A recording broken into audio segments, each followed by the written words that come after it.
El primer nombre no estaba escrito para ser leído. Estaba oculto, detrás de un mueble pesado, en una casa donde nadie buscaba nada desde hacía años. Y aún así, alguien lo leyó en voz alta. Bienvenido a El Archivo de los Relatos. Mi nombre es Héctor Montoya, agente de la Policía de Investigación retirado. Durante años aprendí que la verdad rara vez aparece completa. Antes de continuar con este archivo, te recomiendo suscribirte al canal. Aquí se conservan relatos que no siempre encuentran respuestas, pero que merecen ser escuchados hasta el final. Este relato fue reconstruido a partir de registros personales, informes no oficiales y anotaciones que nunca debieron salir de una investigación cerrada.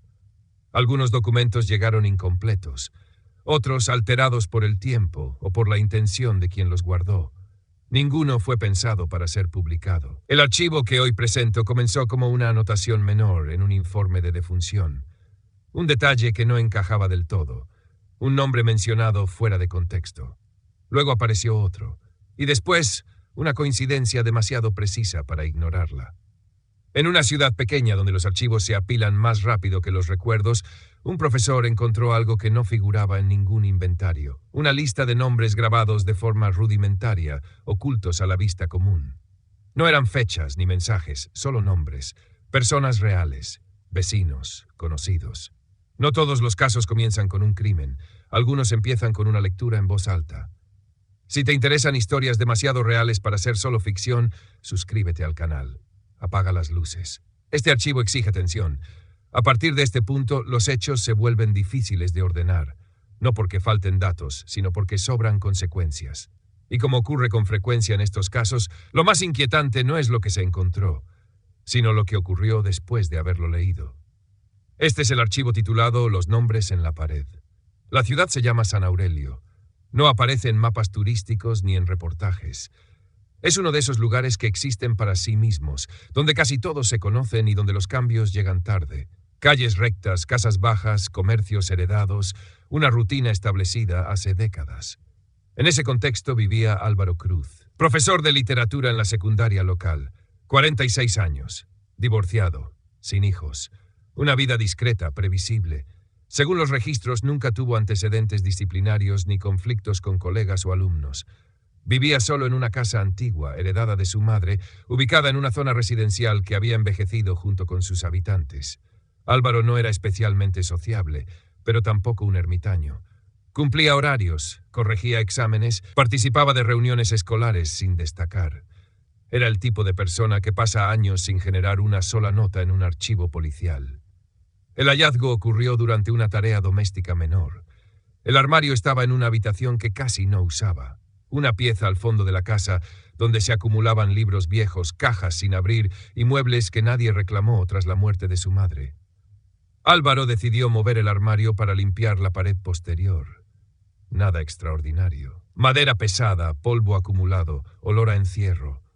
Detrás en la pared encontró las marcas. No estaban a simple vista. No eran grafitis ni inscripciones recientes. Los nombres habían sido grabados directamente sobre el revoque con algún objeto punzante. Letras irregulares, algunas profundas, otras apenas visibles. No seguían un orden claro, no había fechas, solo nombres completos, nombres reales. Álvaro reconoció al menos dos de inmediato, un antiguo vecino. Una mujer que había trabajado en la biblioteca municipal, ambos fallecidos. Muertes separadas por años, causas distintas. Según su propio testimonio posterior, su primera reacción no fue miedo, sino confusión. Pensó en una broma antigua, en una excentricidad de su madre, en algún dueño anterior de la casa. No lo fotografió, no llamó a nadie, solo leyó. Leyó el primer nombre en voz alta. No hay registro de que algo ocurriera ese día, ni esa noche, ni durante la semana siguiente. El problema es que, a partir de ese momento, Álvaro empezó a recordar otros nombres, personas que había visto escritas en la pared y que no estaban vivas. Ese fue el punto en el que el archivo dejó de ser irrelevante. Años después, al revisar los documentos, noté un detalle que entonces pasó desapercibido. Ninguno de los nombres correspondía a alguien muerto antes de haber sido conocido por Álvaro. Todos, de una forma u otra, habían pasado por su vida, y todos habían sido leídos en voz alta. Durante los días siguientes, la vida de Álvaro Cruz continuó sin alteraciones visibles. Asistió a la escuela, dictó clases, corrigió trabajos, habló de autores muertos frente a alumnos distraídos, Caminó por las mismas calles, compró pan en el mismo negocio, saludó a las mismas personas. Nadie notó nada distinto, y según los registros, él tampoco dijo nada. La pared quedó cubierta nuevamente por el armario. Ese detalle es importante. No lo selló. No intentó borrar las inscripciones. Simplemente volvió a empujar el mueble hasta su lugar original, como si el hallazgo pudiera quedar en pausa. Como si los nombres, privados de atención, perdieran peso. Esa semana, Álvaro revisó documentos antiguos de la casa. Escrituras, recibos, cartas de su madre. Nada hacía referencia a la pared. Ninguna mención a listas. Ninguna nota explicativa. La casa había pertenecido a la familia durante más de 50 años. Antes de eso, no había registros claros. En la escuela, uno de sus alumnos mencionó la muerte reciente de René Palacios. Palacios había sido un empleado municipal, un hombre mayor, discreto. Falleció por un infarto mientras dormía. La noticia no generó conmoción. Era una muerte esperable, según los médicos. Sin embargo, el nombre resonó de forma incómoda en la mente de Álvaro. Esa noche volvió a mover el armario. Encendió una lámpara portátil y observó la pared con mayor detenimiento. Contó 17 nombres, algunos parcialmente borrados por la humedad, otros superpuestos. No había símbolos adicionales, no había frases, no había advertencias. Entre los nombres estaba René Palacios. Álvaro recordó haberlo leído días antes, sin darle importancia. Apenas un nombre más entre tantos. El hecho de que hubiera muerto después de esa lectura lo incomodó, pero no lo convenció de nada. Las coincidencias existen. La mente busca patrones donde no los hay. Volvió a cubrir la pared. Durante las semanas siguientes ocurrieron otras muertes en San Aurelio. Un accidente de tránsito, una caída doméstica, una enfermedad mal diagnosticada. Nada fuera de las estadísticas normales para una población pequeña. Pero los nombres coincidían. Uno por uno, los nombres que Álvaro recordaba haber leído aparecían luego en esquelas, anuncios parroquiales o conversaciones de pasillo. No de inmediato, a veces días después, a veces semanas. El intervalo era irregular, lo suficiente como para sostener la duda. Álvaro comenzó a anotar, no por paranoia, según dijo después, sino por método. Cuadernos simples, fechas, nombres, contexto. La mayoría de esas anotaciones nunca fueron encontradas, solo fragmentos, reconstruidos a partir de hojas sueltas y referencias indirectas. En ningún momento intentó advertir a nadie. Eso también es importante. No buscó ayuda, no informó a autoridades, no consultó a un sacerdote ni a un médico. Continuó con su rutina, pero evitó leer nuevos nombres. Pasaba frente al armario sin moverlo, como si la omisión pudiera funcionar como una forma de control. La normalidad se sostuvo mientras no mirara directamente. Pero en San Aurelio, el espacio es limitado. Las historias se cruzan, las personas reaparecen, y los nombres, tarde o temprano, se pronuncian. Un viernes por la tarde, mientras corregía exámenes, una colega mencionó en voz alta el nombre de Marta Iriarte, una exdocente retirada, gravemente enferma. El nombre coincidía. Álvaro no respondió. Cerró el cuaderno. Se fue antes de terminar la jornada. Esa noche movió el armario una vez más. La pared no había cambiado. Los nombres seguían allí. Y por primera vez desde el hallazgo, Álvaro decidió leer uno que aún no conocía. El nombre no le decía nada. No evocaba un rostro, ni una voz, ni un recuerdo asociado. Samuel Gaitán. 2 palabras grabadas con trazos más firmes que el resto, como si quien las escribió hubiera tenido más tiempo o más decisión. Álvaro lo leyó en voz baja al principio. Luego, casi sin darse cuenta, lo repitió en voz alta. No ocurrió nada. Esa ausencia inmediata de consecuencias lo tranquilizó más de lo que esperaba. Cerró el armario con cuidado, como si no quisiera provocar ruido, y se fue a dormir con la sensación incómoda de haber cruzado una línea invisible sin recibir castigo. Al día siguiente buscó el nombre. Revisó listas telefónicas antiguas, registros escolares, archivos digitales del municipio. No encontró a ningún Samuel Gaitán en San Aurelio, ni actual ni histórico. Pensó que quizá el nombre pertenecía a alguien de paso, un proveedor, un visitante, alguien que no dejó rastro. Durante casi 2 semanas, nada ocurrió. Esa demora fue, retrospectivamente, una de las anomalías más claras del caso. El 17 de abril, un hombre fue encontrado muerto en una pensión de paso a las afueras de la ciudad. No era residente. Había llegado 3 días antes, sin familia conocida, sin documentos locales. El nombre figuraba en el informe preliminar, Samuel Gaitán. Causa de muerte indeterminada. No había signos de violencia. El cuerpo simplemente había dejado de responder. Álvaro leyó la noticia en un recorte de periódico arrugado, dejado sobre la mesa del café donde desayunaba los sábados. El texto era breve, impersonal, uno más entre tantos avisos menores. No terminó el café. A partir de ese momento los intervalos comenzaron a acortarse. Ya no pasaban semanas entre la lectura y la muerte. A veces eran días, otras horas. En un caso, según las anotaciones recuperadas, el fallecimiento ocurrió la misma noche. Álvaro dejó de fingir normalidad. Faltó a clases, alegó problemas de salud, evitó reuniones sociales, pasaba horas sentado frente al armario sin moverlo, como si pudiera percibir los nombres a través de la madera. No volvió a leer ninguno voluntariamente, al menos no según su versión. Pero los nombres empezaron a aparecer fuera de la casa, en conversaciones ajenas, en la radio local, en listas de asistencia, en anuncios pegados en postes. Álvaro comenzó a notar algo más inquietante. Una vez que escuchaba un nombre que coincidía con los de la pared, sentía la necesidad de repetirlo mentalmente, como si la lectura ya no dependiera solo de la voz. Intentó resistirse. En uno de los cuadernos escribió una frase varias veces. No leer es una forma de protección. No explicó para quién. El primer intento de intervención ocurrió con Marta Iriarte. Álvaro sabía que su nombre estaba en la pared. Lo había leído semanas atrás sin intención, al repasar la lista con la linterna. Cuando supo que estaba hospitalizada, decidió visitarla, no con una advertencia directa. Eso habría sido absurdo, solo quería verla, confirmar que seguía viva. Marta lo reconoció. Conversaron brevemente. Estaba débil, pero consciente. Le habló del pasado, de la escuela, de antiguos colegas. En ningún momento pronunció su propio nombre. Al despedirse, Álvaro cometió el error. Dijo su nombre completo. No fue un acto consciente, fue una despedida automática, una cortesía aprendida. Apenas salió del hospital, supo que había fallado. Marta Iriarte murió esa misma madrugada. El certificado médico hablaba de complicaciones previsibles. Nadie cuestionó nada. Nadie relacionó la visita con el desenlace, excepto Álvaro. Esa noche, por primera vez, intentó borrar un nombre de la pared. Usó agua, luego alcohol, luego una espátula. El revoque se deshacía, pero el nombre permanecía. No como una inscripción visible, sino como una marca más profunda. Una ausencia con forma. En el fondo del armario, entre el polvo acumulado, encontró algo que no había visto antes. Un nombre nuevo. No estaba grabado. Estaba escrito con tinta fresca.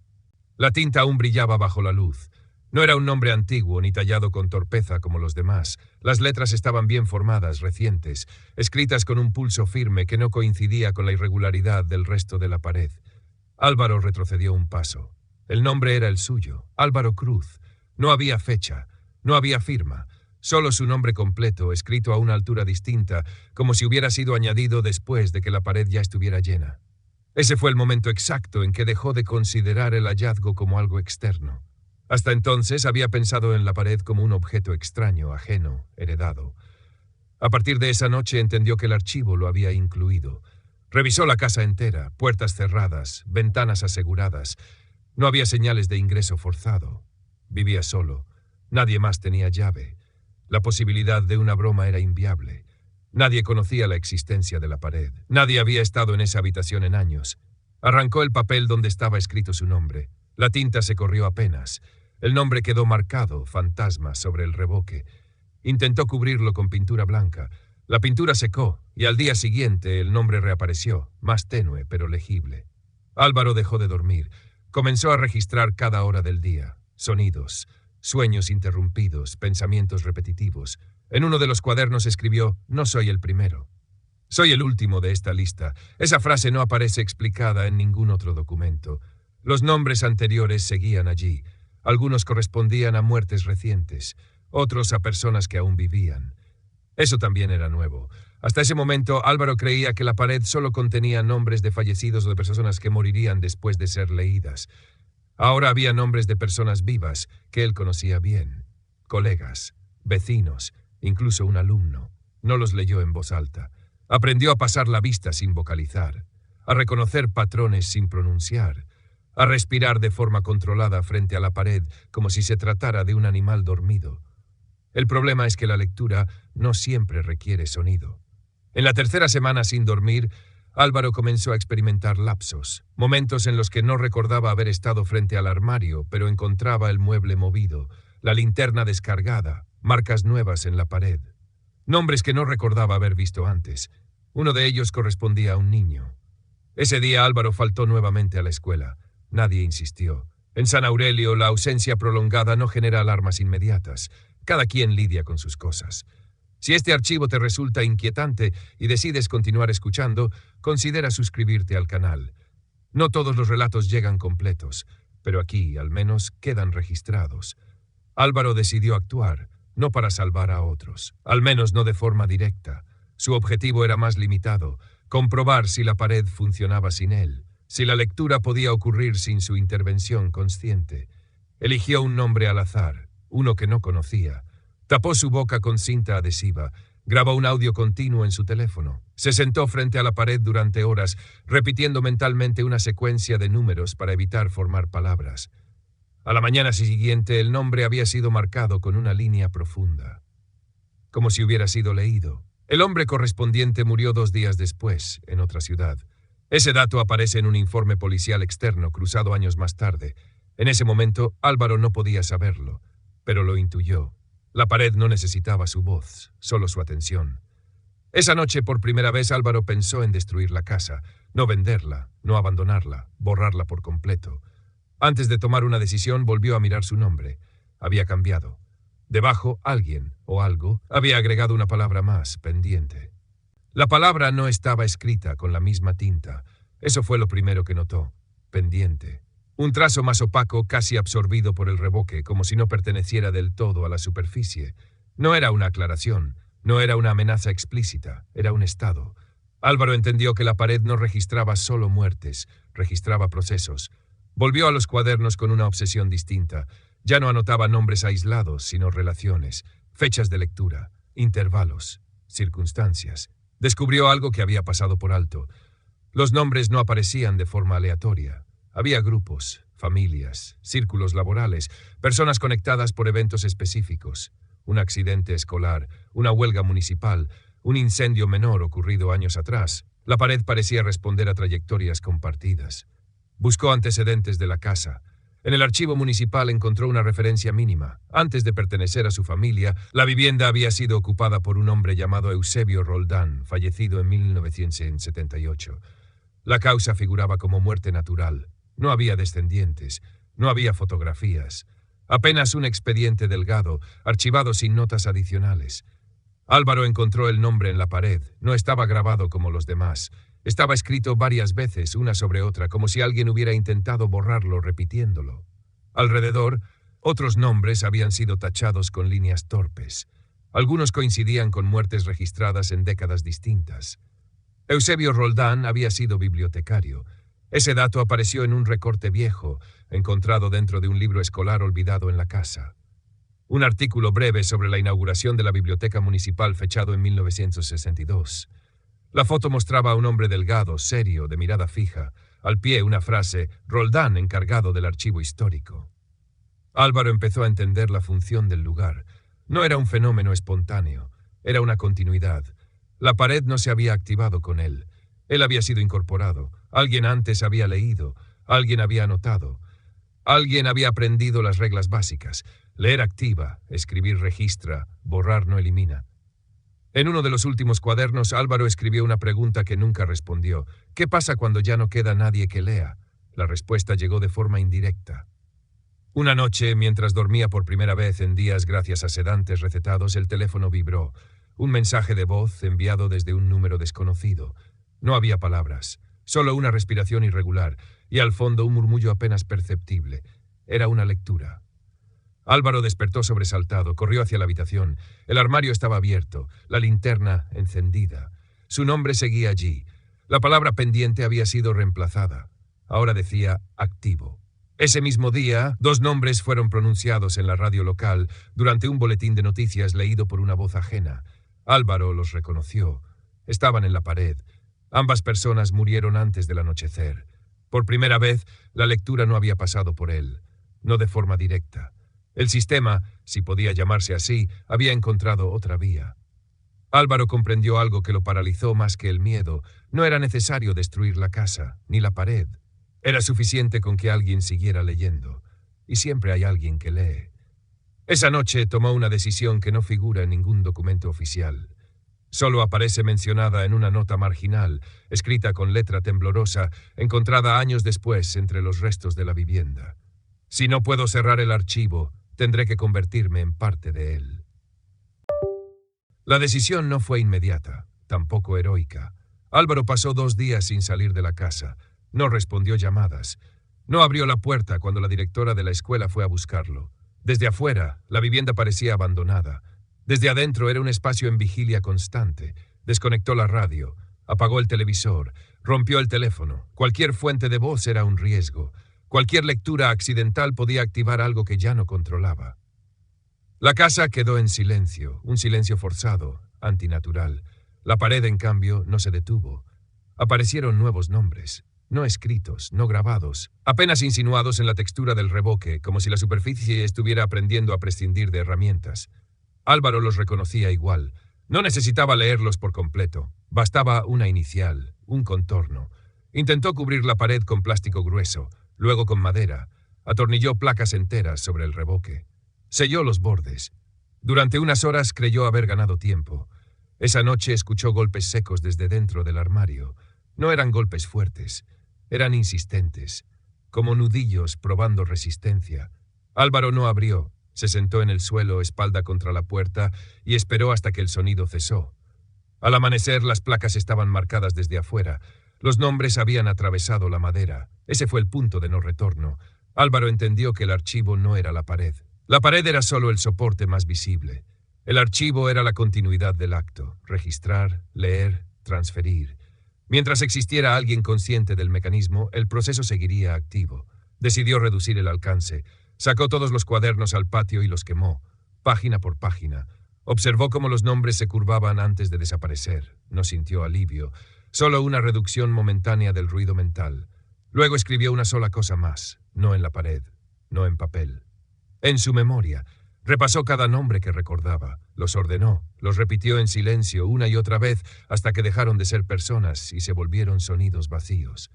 El objetivo no era olvidar, era saturar. A mediodía los vecinos notaron humo saliendo del patio trasero. Alguien llamó a emergencias.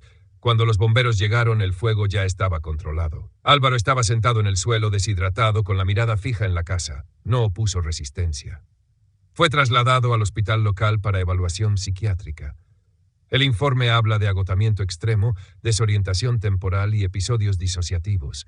No menciona la pared, no menciona los nombres, nadie le preguntó. La casa quedó cerrada. Días después, un empleado municipal entró para inspeccionar daños. Declaró que no vio nada extraño. Solo una habitación sellada, un armario inutilizable y paredes cubiertas de marcas sin sentido. El archivo, oficialmente, terminó ahí. Pero hay un detalle que no figura en los informes médicos. Durante su internación, Álvaro se negó a hablar, excepto una vez. Una enfermera dejó constancia de una frase pronunciada en voz baja, repetida como un recordatorio. Mientras yo recuerde, no avanza. No explicó a qué se refería. No hizo falta, porque en San Aurelio durante casi un año no se registraron muertes inesperadas, hasta que Álvaro Cruz dejó de recordar nombres. El deterioro no fue repentino. Los informes clínicos hablan de una progresión lenta, lapsos de memoria cada vez más extensos, confusión nominal, dificultad para asociar rostros con identidades. Al principio los médicos lo atribuyeron al estrés prolongado y a un posible trastorno disociativo. Nada extraordinario, nada que justificara una alarma mayor, pero hubo un patrón. Cada nombre que Álvaro olvidaba coincidía días después con una muerte. No siempre en San Aurelio, a veces en pueblos cercanos, a veces en lugares que nunca había visitado. La conexión dejó de ser geográfica, se volvió conceptual, como si los nombres, una vez liberados de su memoria, buscaran completarse. El personal del hospital notó el cambio antes que nadie. Álvaro empezó a preguntar por personas inexistentes, nombres que no figuraban en ningún registro de pacientes ni de empleados. Los pronunciaba con esfuerzo, como si luchara por sostenerlos. Cuando nadie respondía, asentía en silencio, aceptando la pérdida. Una enfermera, la misma que había registrado su frase meses atrás, dejó otra anotación informal. Parece convencido de que olvidar equivale a soltar algo peligroso. El primer evento documentado ocurrió el 3 de noviembre. Un hombre murió en la sala de espera del hospital. Visitaba a un familiar. paro cardíaco súbito. Mientras el personal intentaba reanimarlo, Álvaro, desde su habitación, comenzó a gritar un nombre. No el del hombre, otro, repetido con desesperación. Nadie lo reconoció. El nombre apareció luego en el acta de defunción como segundo apellido del fallecido. Después de eso, las muertes se aceleraron, no en cantidad inmediata, sino en cercanía. Pasillos, habitaciones contiguas, visitantes, personas que habían sido mencionadas por Álvaro días antes, sin contexto, sin explicación. El hospital activó protocolos internos. Se habló de coincidencias, de sugestión colectiva, de estrés compartido. Nadie cerró el ala. Nadie evacuó. El punto máximo ocurrió una madrugada, cuando Álvaro sufrió un episodio severo, convulsiones leves, pérdida total de orientación. Durante casi una hora repitió nombres sin orden aparente, algunos incompletos, otros deformados. El personal intentó sedarlo. No funcionó de inmediato. En ese lapso, 3 personas murieron en el edificio. Una de ellas fue la enfermera, no por causa violenta. Un aneurisma no diagnosticado. Colapsó en el pasillo, a pocos metros de la habitación de Álvaro. Su nombre estaba entre los últimos que él había intentado pronunciar y no logró completar. Después de eso, Álvaro quedó en silencio absoluto. No volvió a hablar, no volvió a reaccionar a estímulos verbales. Permaneció con los ojos abiertos, respiración estable, signos vitales normales, estado vegetativo, según el parte médico final. Fue trasladado a una institución de cuidados prolongados fuera de la ciudad.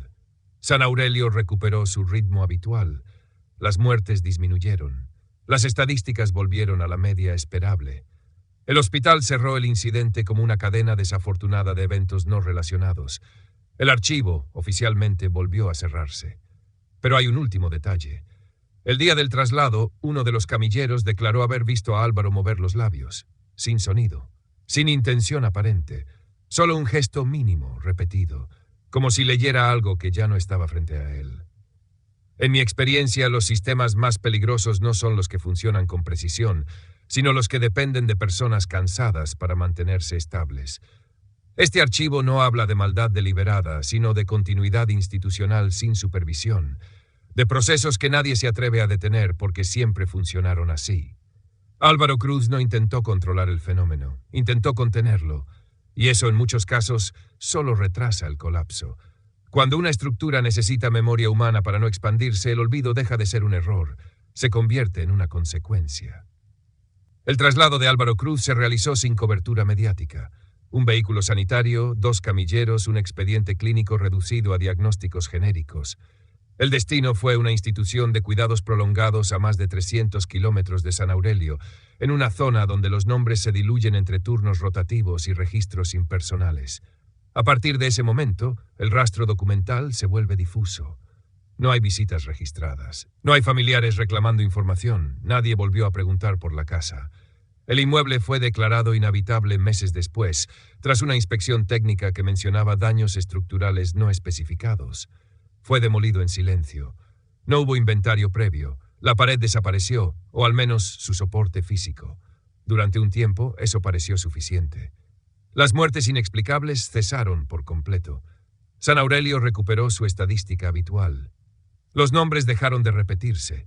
Las coincidencias se disolvieron en la normalidad.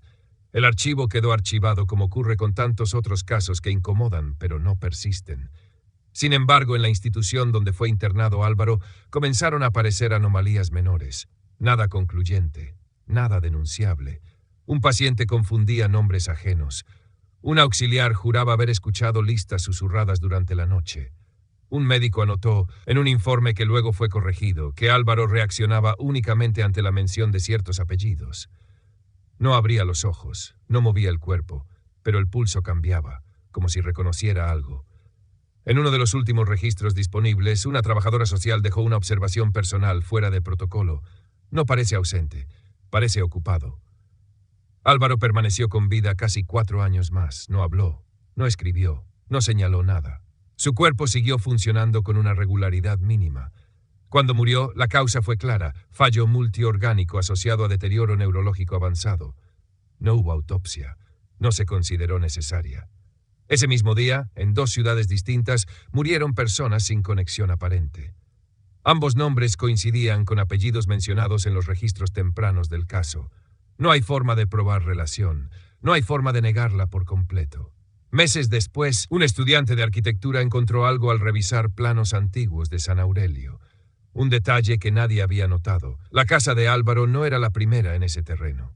Antes hubo otra. Y antes, una construcción más pequeña, usada como archivo municipal provisional durante los años 50. No se conservaron documentos de esa época.